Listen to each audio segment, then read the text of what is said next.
guys, hello, welcome back to our channel. I am Priya. Me Ayushi. Together we Priyashi. तो जी हम लोग फिर से आ गए हैं आप लोगों के लिए, आप लोगों की फेवरेट दुकुर दुकुर वाली वीडियो लेकर के। और सच पूछो तो कहीं ना कहीं आज की ये हॉरर वीडियो मेरी भी फेवरेट बन चुकी है। आप बोलोगे अच्छा दीदी ऐसी कौन सी बात है इस हॉरर वीडियो में, बताते हैं, रुको। लेकिन आपके क्वेश्चन का आंसर देने से पहले ना आप लोग जरा हमारे एक क्वेश्चन का आंसर दो। व्हाट इफ हम लोग बोले कि अगर आप लोग अभी जिस घर में रह रहे हो वो हॉन्टेड है, तो आप लोगों का रिएक्शन क्या होगा? सच बताना, विश्वास नहीं होगा ना। विश्वास करो या फिर मत करो, लेकिन आप लोग इस चीज को झुठला नहीं सकते हो ना कि हम सभी के आस पास एनर्जीज मौजूद होती है। कुछ कुछ एनर्जीज पॉजिटिव होती है और कोई कोई एनर्जीज नेगेटिव होती है, और इन्हीं नेगेटिव एनर्जीज को हम लोग भूत, पिशाच या फिर चुड़ैल का नाम देते हैं। तो हम सभी के आसपास एनर्जीज तो होती ही है, लेकिन आज की जो कहानी है ना वो एक हॉन्टेड हाउस के बारे में होने वाली है। एंड ये कहानी हमारे साथ शेयर की है हमारी ही एक सब्सक्राइबर ने, और ये घटना किसी और की नहीं बल्कि हमारी सब्सक्राइबर के ही परिवार की है। मतलब कि उनके खुद के छोटे भाई के साथ ये घटना घटी है। कहानी बहुत ही ज्यादा डरावनी होने वाली है और कुछ ऐसी होने वाली है ना जैसी हमने अभी तक अपने चैनल पर तो कभी भी नहीं सुनाई है। ये कहानी बहुत ही ज्यादा यूनिक है। तो रानी डिले नहीं करते हैं, फटाफट से वीडियो स्टार्ट करते हैं। पर उससे पहले आप लोग अपनी सीट की पेटी कस के बांध लो यार। पहले ही आप लोगों को हम वार्निंग दे रहे हैं, और साथ में आपको क्या करना है, कार में ईयरफोन डाल के अपने हाथ से फोन को कस के पकड़ के ना रूम की लाइट्स को ऑफ कर लो, ताकि मजा दुगना आ जाएगा। और इस वीडियो में कभी भी दुकुर दुकुर वाली आंटी अपनी दर्शन देने के लिए आ सकती है, तो भाई उसके लिए भी आप लोग सतर्क रहना। तो दीदी डिले नहीं करते हैं, जल्दी से वीडियो स्टार्ट करते हैं। तो परंपरा के हिसाब से सबसे पहले हम लोग इस कहानी में अपने मुख्य पात्रों का नामकरण करेंगे। तो जिन्होंने हमारे साथ ये कहानी शेयर की है उनका नाम हम लोग रख देते हैं खुशी, और जिनके बारे में ये कहानी होने वाली है मतलब कि खुशी के भाई, उनका नाम हम लोग रख देते हैं सूरज। तो खुशी और सूरज के बीच में ना 5 साल का एज डिफरेंस है। सूरज की उम्र जब केवल 8 साल की थी ना, तो खुशी की उम्र उस वक्त 13 साल की थी। एंड उसी वक्त खुशी, सूरज अपने परिवार के साथ मतलब अपने मम्मी एंड पापा के साथ एक नए शहर में शिफ्ट होते हैं अपने पापा की ड्यूटी के सिलसिले में। और वहां पर उनके पापा की जो ड्यूटी थी ना परमानेंटली लग चुकी थी, तो कहीं ना कहीं उन लोगों को नया घर भी लेना ही था। तो स्टार्टिंग में तो कुछ महीने उन्होंने रेंट के घर में रह करके समय काट लिया। जल्दी ही उन्हें एक अच्छा घर बहुत ही ज्यादा अच्छे डील पर मिल गया। अब आप लोगों को समझ में आ गया होगा कि अगर अच्छा घर अच्छे डील पर मिल रहा है तो भाई साहब दाल में कुछ काला तो है। आपने बिल्कुल सही गेस किया, यहाँ पर दाल में कुछ काला नहीं है बल्कि पूरी की पूरी दाल ही काली है। कैसे वो आगे पता चलेगा। खैर स्टार्टिंग के कुछ दिन उस घर में बहुत ही अच्छे से बीत रहे थे, और उसी घर में एक और खुशखबरी मिलती है। पूछो क्या, घर में शिफ्ट होने के 1 महीने के भीतर भीतर ये खबर आती है कि खुशी की मम्मी फिर से प्रेग्नेंट हो जाती है अपने तीसरे बच्चे के साथ। हालांकि उनकी फैमिली में ऐसा कुछ प्लान नहीं किया गया था, 2 बच्चों के साथ वो लोग खुश थे, पर ठीक है ना, भगवान जी का आशीर्वाद समझ करके उन्होंने तीसरे बच्चे को भी खुशी खुशी एक्सेप्ट कर लिया। अभी खुशी की मम्मी के प्रेगनेंसी के आई थिंक 4 या 5th मंथ ही चल रहे थे, तब तक एक बहुत बड़ी दुर्घटना उन लोगों के साथ हो जाती है, और बहुत ही रैंडम तरीके से खुशी की मम्मी का मिसकैरेज हो जाता है। ना खुशी की मम्मी की तबीयत खराब थी, ना ही उन्हें चोट लगी थी, ना ही वो कहीं गिरी थी। ये बहुत ही ज्यादा सडन था और बहुत ही ज्यादा वियर्ड था। सब लोग ना शॉक्ड हो गए थे, किसी को भी विश्वास नहीं हो रहा था कि आखिर खुशी की मम्मी के साथ ऐसा कैसे हो सकता है। फिर खुशी की मम्मी ने सोचा कि मे बी अब उनकी उम्र भी हो गई है, दैट्स वाई वो अच्छे से बच्चे को कंसीव नहीं कर पाई। खैर ये बात ना आई गई हो जाती है, और इस चीज को भी बीते अब 3-4 महीने हो जाते हैं। अब देखो इसी बीच क्या होता है, सूरज की तबीयत बहुत ज्यादा बिगड़ने लगती है। यहाँ सूरज के मम्मी पापा को ये लगता है कि मे बी तुरंत से माहौल जो चेंज हुआ है उसके कारण मौसम में भी तो बहुत ज्यादा परिवर्तन हुआ है, जिसके कारण हो सके ना इसे एडजस्ट करने में दिक्कतें आ रही है, और इसीलिए ये थोड़ा सा ढीला सा रह रहा है। लेकिन फिर भी अब लग रहा था कि सूरज ठीक हो जाएगा, लेकिन उसकी हालत में कोई भी सुधार नहीं आ रहा था। यहाँ पर उसके मम्मी पापा बहुत सारे डॉक्टरों को भी दिखाते हैं, लेकिन फिर भी कोई भी दवाइयाँ सूरज पे असर नहीं दिखा रही थी। सूरज की हालत ऐसी हो गई थी ना कि उसकी हड्डी दिखाई दे रहे थे, ना बेचारे को पढ़ने में मन लग रहा था, ना वो स्कूल जाने खोज रहा था और ना ही वो खा पी रहा था। बहुत ज्यादा सूख के वो पतला हो गया था, जिसके कारण सूरज के मम्मी पापा को बहुत ज्यादा टेंशन हो गया था। और ऐसे करते करते करीब 1 महीने बीत गए थे, लेकिन 1 महीने के बाद अचानक से पता नहीं क्या होता है, सूरज की हालत में ना अपने आप सुधार दिखाई देना स्टार्ट हो जाता है। यहाँ पर जो दवाइयाँ थी वो तो चल रही थी, पर वो दवाइयाँ पहले असर नहीं दिखाई थी, पर अपने आप से पता नहीं कैसे सूरज ना ठीक होने लगता है, खाने पीने लगता है और बहुत ज्यादा एक्टिव भी हो जाता है। यहाँ पर उसके मम्मी पापा को लगता है कि चलो कोई बात नहीं, देर ही सही, मेरा बेटा सही हो गया है ना, इससे ज्यादा अब मेरे को कुछ भी नहीं चाहिए। लेकिन यहाँ पर सूरज सही तो हो रहा था, उसके हालत में सुधार भी आ रहा था, पर उसका जो नेचर था ना वो बहुत ज्यादा अजीब होने लगा था। पहली बात तो अब उसे इतना ज्यादा गुस्सा आने लगा था ना कि घर में अगर टाइमली उसको उसके डिमांड पे कोई सामान ना मिले तो वो चीजों को उठा उठा के फेंकना स्टार्ट कर दिया था। अब उसे ना किसी से भी बात करना पसंद नहीं आ रहा था, जबकि खुशी से उसका रिश्ता बहुत ही ज्यादा अच्छा था, दोनों का बॉन्ड बहुत अच्छा था, लेकिन फिर भी सूरज अब खुशी को पसंद नहीं कर रहा था। 8 साल का सूरज, ये इतनी कम उम्र होती है और इतने कम उम्र में इतना ज्यादा गुस्सा ये नॉर्मल नहीं था। लेकिन फिर भी उसके मम्मी पापा ने क्या सोचा कि मे बी लड़का है, चंचल बिहेवियर है, इसीलिए ऐसा कर रहा है, कुछ दिन के बाद ठीक हो जाएगा। लेकिन बात यहीं पर खत्म नहीं होती। अब सूरज ऐसा बिहेव करने लगा ना जैसे कि वो सबसे ज्यादा गुस्सा और सबसे ज्यादा शैतान बच्चा है। अब यहाँ पर ना लाइट भी अगर उसके कमरे का कोई ऑन कर देता था ना, आप लोगों को अभी बता देते हैं, सूरज और खुशी का पर्सनल कमरा था, और अगर सूरज की मम्मी आके अचानक से कमरे का लाइट ऑन कर दे तो वो बहुत ज्यादा गुस्सा आ जाता था। उसे अब अंधेरे में रहना पसंद आ रहा था। अगर वो कुछ खेलता भी ना तो वो अपने बेड के नीचे घुस जाता और वही छोटा सा कमरा बनाकर उसी में खेला करता, और ऐसा लगता ना कि वो किसी से बातें किया कर रहा है और उसी में वो खेल रहा है। लेकिन उसकी मम्मी जैसे ही बेड के नीचे झांक के देखती, वहां पर सूरज के अलावा कोई भी नहीं रहता। मतलब 8 साल का सूरज वो हमेशा से आउटडोर गेम खेला करता था, लेकिन जब से उसकी तबीयत ठीक हुई थी ना, वो केवल इंडोर गेम्स ही खेला करता था। अपने सारे दोस्तों को उसने छोड़ दिया था, और भाई साहब स्कूल जाने के नाम पर तो ना वो रो पटक करके अपनी हालत खराब कर लेता था, लेकिन स्कूल नहीं जाता था। उसे भीड़ नहीं पसंद थी, वो केवल अकेले अंधेरे में ही रहना चाहता था। लेकिन हाँ, टाइमली उसे भूख जरूर लग जाती थी, खाना बहुत ज्यादा अमाउंट में खाया करता था वो, और दिन भर सोया करता था। अब यहाँ पर ना खाने के टाइम पर भी सूरज की मम्मी एक हरकत उसकी नोटिस करती है कि वो जब भी खाता था ना 2-3 रोटी एक्स्ट्रा लिया करता था, और ऐसा प्रिटेंड करता ना कि उसके बगल में कोई बैठा हुआ है और वो उसे भी खाना सर्व करके खिला रहा है, और बातें करके ये कह रहा है कि लो ना तुम भी खाओ, मम्मी बहुत ज्यादा टेस्टी खाना बनाई है, तुम नहीं खाएगी। अब इन सारी हरकतों को देखने के बाद सूरज की मम्मी को ये लगा कि कुछ छोटे बच्चे होते हैं ना जो बुक्स पढ़ के या फिर मूवीज देख के अपने ही मन में इमेजिनरी दोस्त बना लेते हैं और दिन भर उन्हीं से बातें किया करते हैं और उन्हीं के साथ खेलते हैं। शायद इसी कारण से सूरज ऐसा बिहेव कर रहा है, और ऐसा सोच के वो इन सारी बातों को ना नजरअंदाज कर देती है। पर यही नजरअंदाज करना उनको आगे कितना भारी पड़ने वाला था, इसके बारे में उनको कोई भी खबर नहीं थी। एक दिन देखो होता क्या है, घर में कुछ मेहमान आते हैं और वो लोग मिठाई का एक डब्बा लेकर के आते हैं। तो जब मेहमान चले जाते हैं, उसके बाद सूरज की मम्मी क्या करती है, खुशी के हाथ में मिठाई का डब्बा देती है और बोलती है कि जाओ तुम दोनों भाई बहन खा लो, और जो बच जाए उसको फ्रिज में रख देना।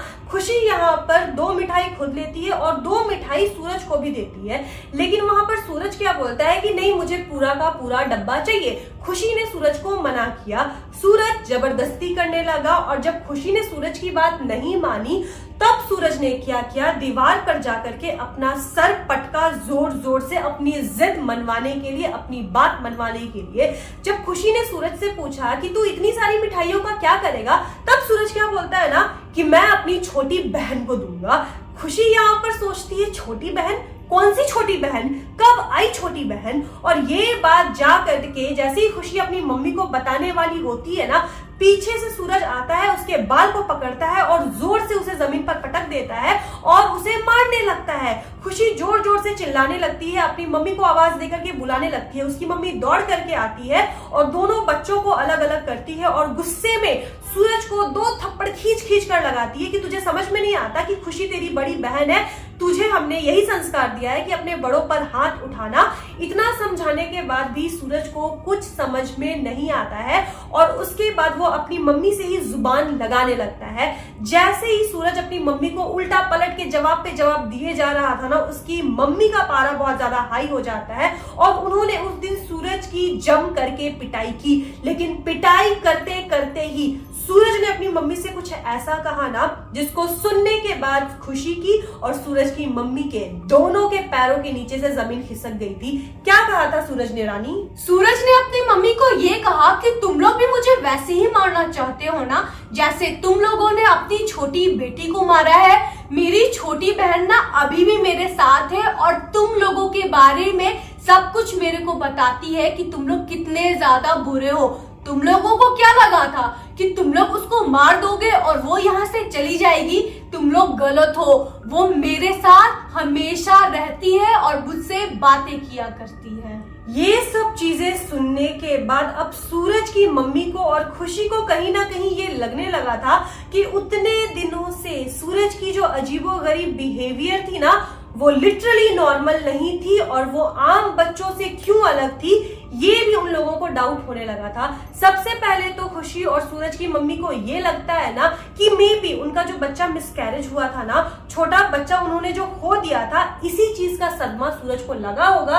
क्योंकि जब से ये खबर बाहर आई थी कि सूरज की मम्मी प्रेग्नेंट है, घर में एक नया मेहमान आने वाला है, तब से सूरज ने अपने छोटे भाई / छोटी बहन के लिए काफी सारे सपने सजोए थे। क्योंकि उससे पहले तक घर में सूरज ही सबसे छोटा था, सूरज से छोटा कोई नहीं था और सूरज अपनी मम्मी की प्रेगनेंसी की खबर को सुनने के बाद काफी ज्यादा एक्साइटेड था। तो मे बी मिसकैरेज के बाद उसकी दिमागी हालत ठीक नहीं होगी, उसने खुद से कहानियों को बुन लिया होगा। क्योंकि खुशी ने भी बताया कि मिठाइयों के कारण लड़ाई हुई उस दिन उन दोनों के बीच में और सूरज ने साफ साफ कहा था कि मैं अपनी छोटी बहन के लिए मिठाइयां लेकर के जा रहा हूँ। यहाँ पर सारी बातें वो लोग अपने पापा से डिस्कस करती है, मतलब सूरज और खुशी के पापा से सूरज और खुशी की मम्मी बताती है और तब कंक्लूजन ये आता है कि सूरज की दिमागी हालत ठीक नहीं है, तो उसे जल्द ही जल्द किसी अच्छे साइकाइट्रिस्ट के पास ले जाना चाहिए ताकि समय रहते उसका इलाज किया जा सके।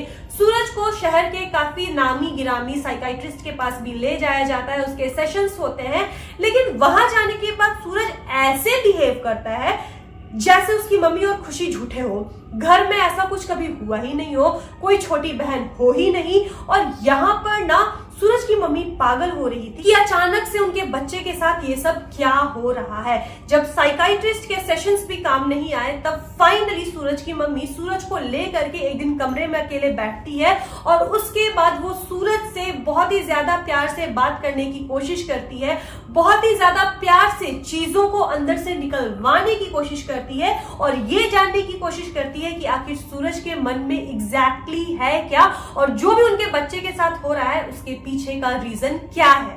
अब सूरज की मम्मी सूरज को अपने पास बैठाकर प्यार से पूछती है कि बेटा क्या दिक्कत है, तुम हम लोग से शेयर कर सकते हो।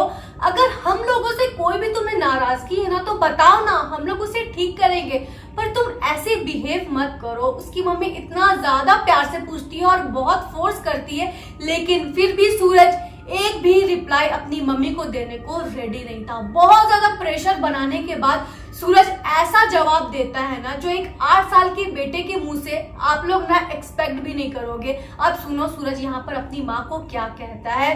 सूरज अपनी माँ को ये कहता है कि तुम लोगों को क्या लगता है जैसे तुमने अपनी छोटी बेटी को मारा वैसे ही तुम लोग भी मेरे को पागल खाने भेज दोगी, इसीलिए तुम लोग मेरे को डॉक्टर के पास ले जा रही हो ना।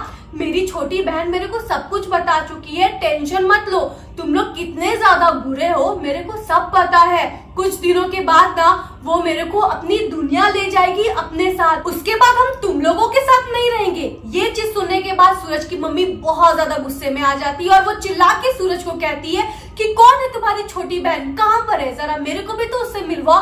तो ये चीज सुनने के बाद सूरज कहता है कि वो देखो तुम्हारे पीछे ही तो खड़ी है और जब से जो हम लोग बात कर रहे हैं ना सारा कॉन्वर्सेशन भी सुन रही है।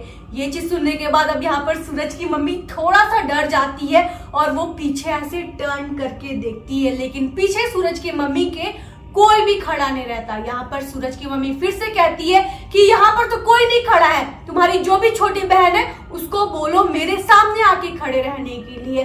तब यहाँ पर सूरज कहता है कि तभी से मम्मी सामने ही तो खड़ी है, तुम ना ज्यादा नई मत बनो, और ऐसा कहकर सूरज वहां से निकल जाता है। अब यहाँ पर सूरज की मम्मी बहुत ज्यादा टेंशन में आ जाती है कि ये कोई नॉर्मल बात नहीं है, जरूर इसके पीछे ना कोई बहुत बड़ी पहेली छिपी हुई है जिसे समय पे सुलझाना बहुत ज्यादा जरूरी है। पर यहाँ पर सूरज की मम्मी को ये समझ में नहीं आ रहा था कि इसके बारे में बात किससे करे और किससे मदद ले, क्योंकि डॉक्टर्स की कोई भी चीज यहाँ पर असर नहीं दिखा रही है। यहाँ पर सूरज की मम्मी क्या करती है, बहुत सारे रिलेटिव से बात करती है और अपने बड़े बुजुर्गों से भी बात करती है, अपनी माँ से, अपनी सास से, और सबने यही उनको सजेस्ट किया कि जहाँ पर दवा असर नहीं करती है वहां पर दुआ जरूर अपना असर दिखा सकती है। और यहाँ पर सूरज की दादी ने उन्हें एक गुरुजी का आश्रम बताया और कहा कि ये बहुत नामी गामी गुरुजी है, तो एक काम करो तुम सूरज को लेके ना उन्हीं के पास तुरंत से जाओ। जैसा कि दादी जी ने बताया, सूरज की मम्मी तुरंत से सूरज को लेकर के स्वामी जी के आश्रम में पहुंचती है। देखो ये ना कोई जादू टोना या तांत्रिक विद्या वाली चीजें नहीं थी, बेसिकली वो एक मठ के जैसा था जहाँ गुरुजी बैठते थे और सत्संग करवाया करते थे, उनके बहुत सारे शिष्य भी थे। वहां जा करके उन्हें बहुत ज्यादा लंबी लाइन में लगना पड़ा, बहुत पीछे उनका नंबर था, लेकिन 2 दिन के वेट के बाद फाइनली उन्हें गुरुजी का पर्सनल अपॉइंटमेंट मिल जाता है, जहां पर वो गुरुजी से एक कमरे में बैठ करके फेस टू फेस अपनी प्रॉब्लम बता सकते थे और उसकी सॉल्यूशन के बारे में पता कर सकते थे। सूरज की मम्मी सूरज को अपने साथ रखी हुई थी और उन्होंने सारी प्रॉब्लम A to Z गुरुजी के सामने रख दी और गुरुजी ने सूरज से वहां पर कुछ क्वेश्चंस भी किए, लेकिन सूरज ने गुरुजी के सामने अपना मुंह भी नहीं खोला। ऐसा लग रहा था ना कि कोई एक्सटर्नल फोर्स है जिसने सूरज के ऊपर कब्जा कर रखा है। सूरज क्या बोलेगा, सूरज क्या नहीं बोलेगा, सूरज कैसी हरकत करेगा, सूरज कैसी हरकत नहीं करेगा, ये सब कंट्रोल वही एक्सटर्नल फोर्स कर रहा था। कहीं ना कहीं गुरुजी भाप गए थे कि जो सूरज की हालत है ना वो बहुत ही ज्यादा बुरी है, और इसीलिए उन्होंने साफ साफ सूरज की मम्मी से कहा कि देखिए अगर आप हम पर भरोसा करती है ना तो 1 महीने के लिए अपने बच्चे को हमारे साथ इसी आश्रम में छोड़ दीजिए, आप निश्चिंत होकर के अपने घर पर चले जाइए और 1 महीने के बाद मैं दोबारा आपसे बात करूंगा।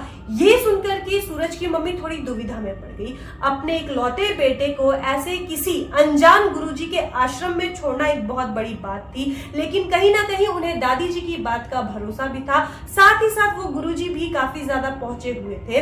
घर के बड़ों से, अपने पति से सलाह मशवरा करने के बाद सबने यही सोचा कि कोई बात नहीं है, जिंदगी तो ऐसे भी खराब चल रही है, एक और रिस्क ले ही लेते हैं। डू और डाई वाला सिचुएशन था। उन्होंने यही फैसला लिया कि सूरज के भले के लिए उसे गुरुजी के पास 1 महीने के लिए छोड़ दिया जाएगा और उसे वहां पर छोड़ करके उसकी मम्मी अपने शहर वापस आ जाती है।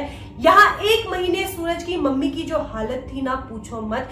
एक माँ की हालत एक माँ ही समझ सकती है, हम लोग नहीं समझ सकते हैं, लेकिन एक मिनट उसकी मम्मी ने अपने बेटे की चिंता में अपने बेटे के बगैर कैसे काटा है ना, क्योंकि वो सूरज को फोन पर बात भी नहीं कर सकती थी, सूरज का हाल चाल भी नहीं जान सकती थी। वो बस वेट करती थी कि कभी भी गुरुजी के इधर से फोन आए और सूरज के हाल का पता चले, लेकिन फोन भी नहीं आता था। इसी बीच तकरीबन 28 दिन के बाद सूरज की मम्मी के फोन पर एक अननोन नंबर से कॉल आता है एंड ये कॉल उसी आश्रम से था, गुरुजी का फोन था और गुरुजी सूरज की मम्मी को बोलते हैं कि आप आश्रम आ सकते हो। अब सूरज की मम्मी गुरुजी से पूछने की कोशिश करती है कि सूरज के साथ क्या प्रॉब्लम थी, अभी मेरा बेटा कैसा है।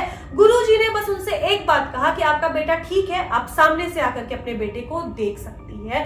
सूरज की मम्मी, खुशी और सूरज के पापा तीनों लोग आश्रम जाते हैं और आश्रम जाने के बाद ना वो लोग एक नए सूरज को देखते हैं, वही सूरज जो पहले हुआ करता था। बीच में वो बच्चा कौन था ना पता नहीं, सूरज तो वो बिल्कुल भी नहीं था। इसके बाद सूरज को एक अलग कमरे में भेजा जाता है, खुशी भी वहां नहीं रहती है। बस गुरुजी, सूरज के मम्मी और सूरज के पापा आपस में बात करते हैं और यहाँ पर गुरुजी ऐसी ऐसी चीजों का खुलासा करते हैं ना जो शायद कोई आम आदमी सोच भी नहीं सकता। हम लोग भी इस चीज को कभी भी नहीं सोच सकते थे। जब कहानी का ये पड़ाव हम दोनों के सामने भी आया था ना तो हम दोनों की आंखें फटी की फटी रह गई थी कि माय गॉड, ऐसा भी हो सकता है।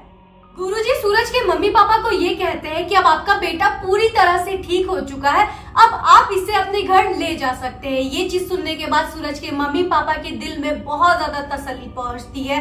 पर यहाँ पर सूरज के मम्मी के मन में ना बहुत सारे सवाल थे। सबसे पहले तो वो गुरुजी को ये कहती है कि मेरा बेटा तो ठीक हो गया है, पर मेरी जो छोटी बेटी थी उसकी आत्मा को गुरुजी शांति मिली क्या? ये चीज सुनने के बाद ना गुरुजी कहते हैं कि वो आपकी कोई छोटी बेटी या फिर सूरज की कोई छोटी बहन नहीं थी, बल्कि वो बहुत बड़ी काली शक्ति थी, जिसकी जो पावर थी ना उसके बारे में आपको हम बताएंगे ना तो आप विश्वास कर ही नहीं पाओगे। अब आपका बेटा सही सलामत है, इससे ज्यादा आपको क्या चाहिए? बाकी वो ठीक कैसे हुआ, इसके पीछे कौन सी काली शक्ति थी, उसके बारे में जानने की आपको कोई जरूरत नहीं है। लेकिन सूरज की मम्मी ठहरी एक औरत, उतनी दूर से वो आई थी, बिना आंसर्स लिए वो ऐसे जाने वाली नहीं थी। उन्होंने गुरुजी के पैर पकड़ लिए और गुरुजी से बोला कि गुरुजी जो भी सच्चाई है ना प्लीज मुझे बता दीजिए।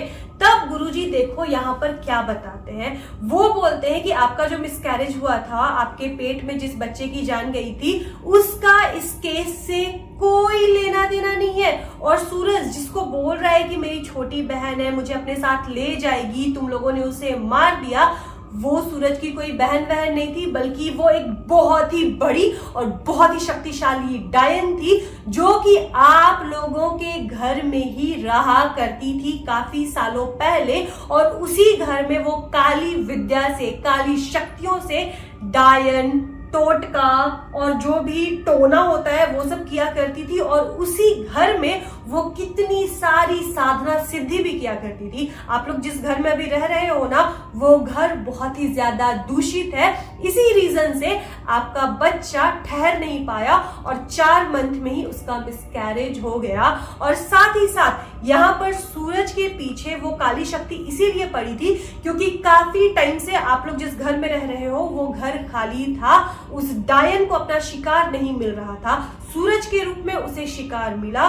सूरज उसे सबसे इजी प्रे मिला जिसके ऊपर उसने आसानी से कब्जा कर लिया और वो सूरज की जान धीरे धीरे धीरे धीरे ले रही थी। इसीलिए बीच में सूरज की तबीयत बहुत ज्यादा खराब हो गई थी, क्योंकि जो डायने होती है ना वो एक बार भी किसी को नहीं मारती है, किसी को भी वो बहुत ही ज्यादा धीरे धीरे धीरे धीरे तड़पा के मारती है। और साथ ही साथ ये जो डायन थी, इसका जो मोटिव था वो ये था कि ये सूरज के मन में हर एक के खिलाफ, हर एक फैमिली मेंबर के खिलाफ जहर भर दे और सूरज को शिकार बनाने के बाद वो एक एक करके आप सभी को टारगेट बनाती और वापस से अपनी शक्तियों को गेन करके इस दुनिया में आती।